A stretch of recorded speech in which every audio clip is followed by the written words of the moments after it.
Hello, everyone. My name is Jordan Stenzel, and I'm going to be your trainer today for the Brownville Memorial Hospital Health Literacy Training Workshop. Some key areas of concern that we're going to go over is not communicating clearly with patients and families, and not encouraging patients and families to ask questions. Why are these an area of concern? Well, the Press Ganey satisfaction surveys that the Brownville Memorial Hospital administered showed that staff were rated poor consistently when it comes to providing easy to understand medical information that would help improve patient outcomes. In addition to this, qualitative survey results showed that patients found the health information they were given was confusing and they did not know how to act on it. So, what's the significance of this? Clear communication between a health system or provider and their patients and families are essential to improving individual health outcomes, as well as the quality of their healthcare overall.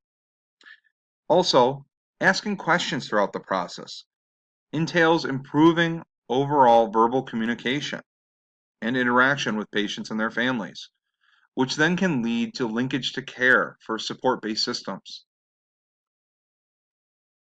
The overall aim and objective that Brownville Memorial Hospital is looking for is that our patients and their families' ability to understand, process, and be provided with straightforward health information and supportive services in order to make the best choice for their individual health outcomes.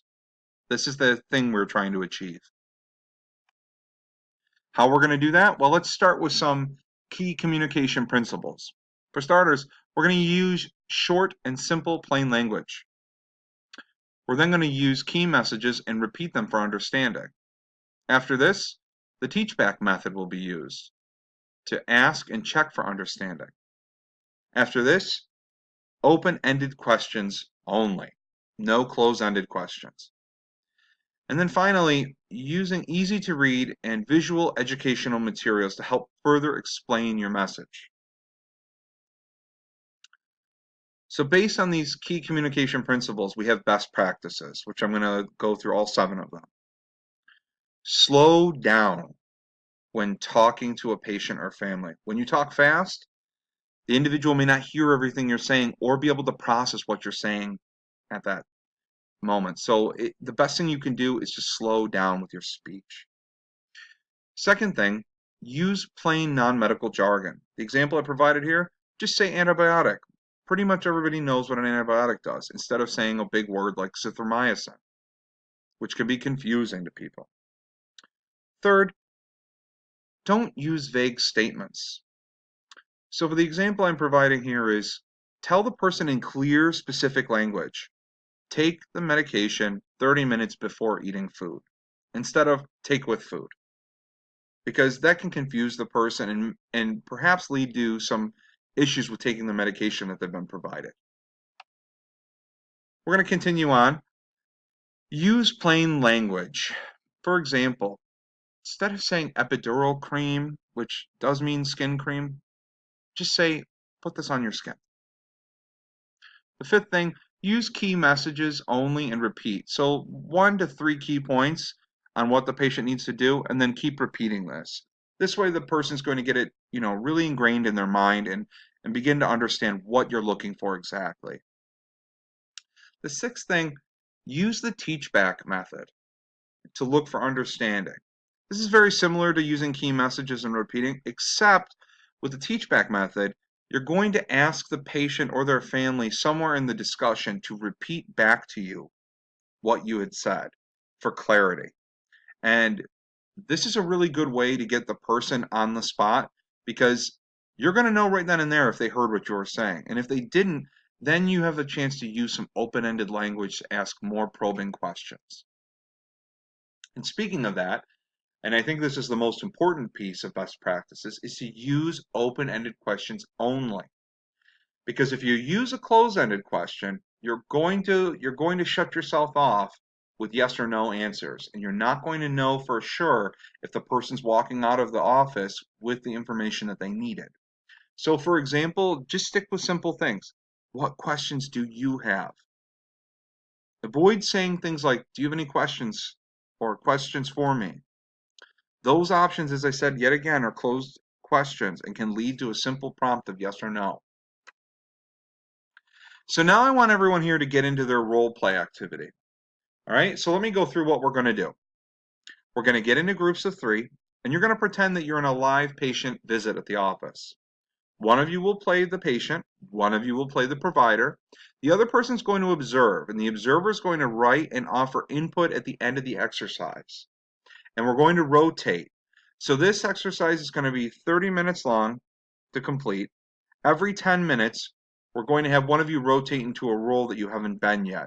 The idea is that everyone's going to have a chance to be the patient, the provider, or the observer.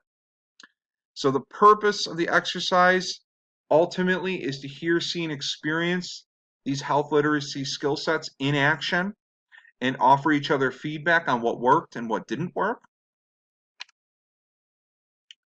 And so here are some role play materials. I'm giving you all now the health literacy staff guidance material. So this has all of those 7 best practices on them as reminders for all of you. And I welcome you to take that with you back to your offices or the clinic, and make sure to use them and practice them actively.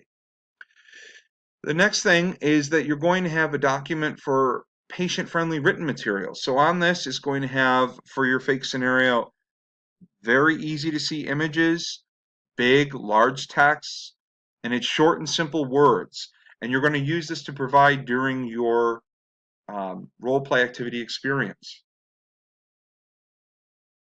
So let me continue further. I want you to use these best practices during your role play activity. So before each patient-client visit, please read and review the guidance document that you've been provided here. This will only help improve your understanding and usage of health literacy. So what are we going to do? We're going to use plain language, communicate with plain language. We're going to slow down our speech, use non-medical language as we went over before. We're going to ask open-ended questions. I can't be more specific than that. So if I were you, I would get in the habit of finishing all of your encounters with, what questions do you have? This will help you avoid the closed-ended questions. All right? So now that that activity is done, we're going to have a discussion and go over some key takeaways. During the role play, what challenges, successes did you have? What are some feedback you can offer me that we can help improve this going forward?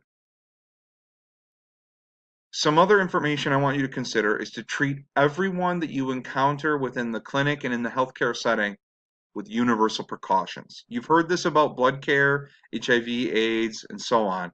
I want you to think of the same idea for health literacy. All patients learn from clear communication. It's that simple. Remember too, go back to your best practices. Keep the pamphlet I gave you with you. Use plain language, non-medical words. Slow your speech down when explaining medical concepts, and use these constant open-ended questions, which includes using the teach-back method. Have them repeat back to you what you've said for clarity. This gives you an opportunity to continue the discussion and make sure the information is really rooted in their mind. Remember lastly that, like all things you learn here, health literacy and the best practices I've given you are a skill set. So therefore, practice makes permanence.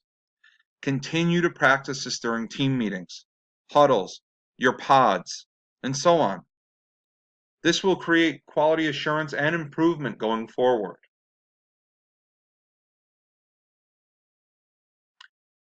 Lastly, thank you all for sitting here listening to me, my presentation. I really hope you gain some valuable information that you can use with your patients, clients, and families going forward, because health literacy is one of the most important topics today, and it's been overlooked so much, and I know that this will help change those 2 key areas of concern that Brownville Memorial has been going through.